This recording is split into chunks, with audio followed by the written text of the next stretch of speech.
What is up, ladies and genitals? Full Horizon here, coming through with some more Modern Warfare 3 thoughts and opinions. In today's video, I'm going to be talking about things in the game that needs improvement, starting off with my favorite topic, which is going to be skill-based matchmaking, or SBMM. It honestly feels like VTech and Honda's, like SBMM just kicked in, yo. Recently, my lobbies have been super sweaty. In the beginning stages, I was somewhere around the middle on how much effort I had to put into matches, which was quite nice. I personally like it when an activity isn't too easy nor too hard, where I need to give it my all. I really have the most fun where I'm somewhere in the middle. Now lately I've been redlining at 10,000 RPMs, sweating my balls off after the algorithm found out where to place me. Because I was away from playing Call of Duty, I was aloof coming into the beta, so my first matches were just me getting back into the groove of things, but I should have known better the second I saw my lobbies disband. That should have been a red flag warning me that skill-based matchmaking is definitely in the beta. I think SBMM is necessary, especially for ranked play or league play.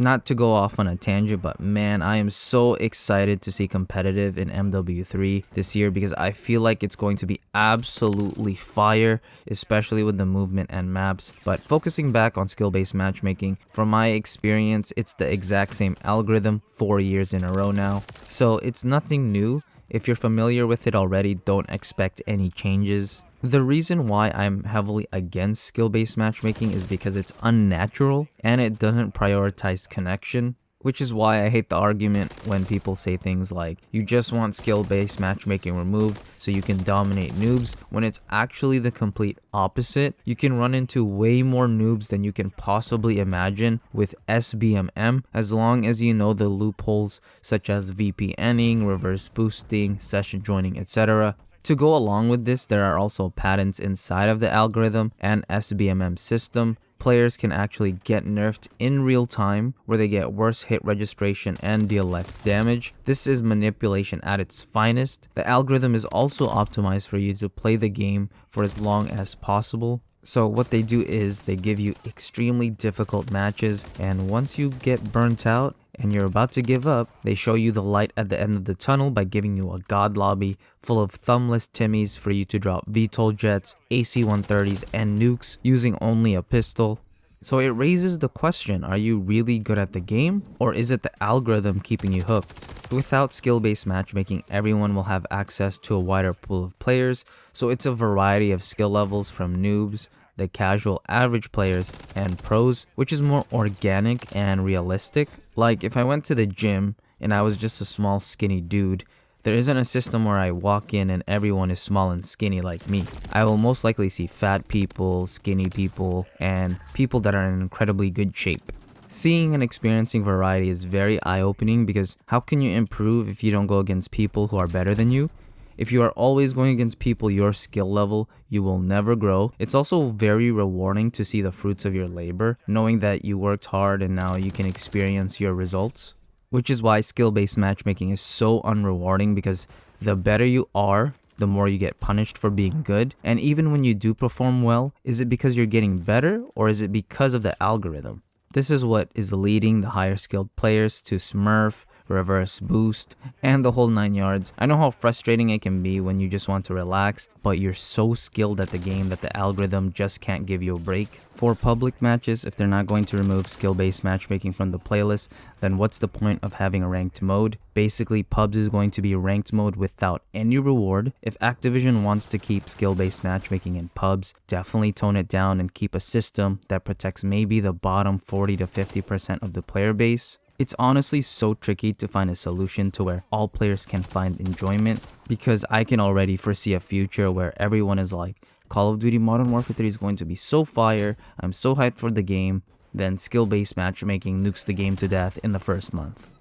So if you have any ideas, definitely comment below on how Sledgehammer or Activision can improve matchmaking, because this has to change. I also would like to see lobbies sticking together again and not disbanding every match.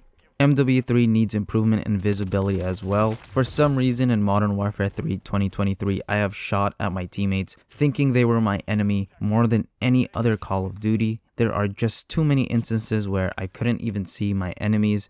I would watch the kill cam only to see someone shoot me that was right in front of me. A underrated feature that was in Black Ops Cold War were the health bars. I really wish they had incorporated that in the most recent Call of Duty titles because it greatly helped with visibility. It also helped me understand situations better.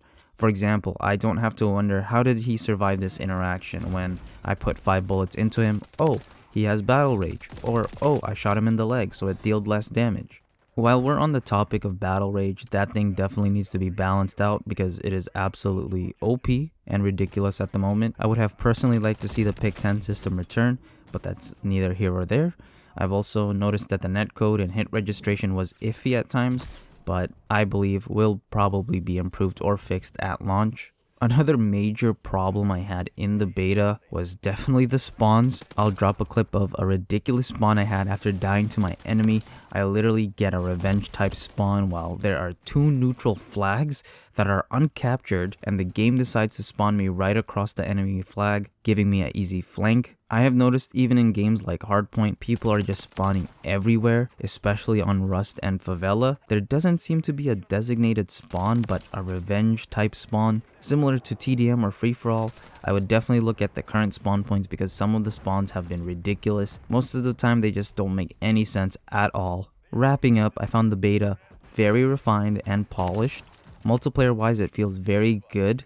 Like I said though, skill-based matchmaking, visibility, balancing, and the spawns could ruin your experience.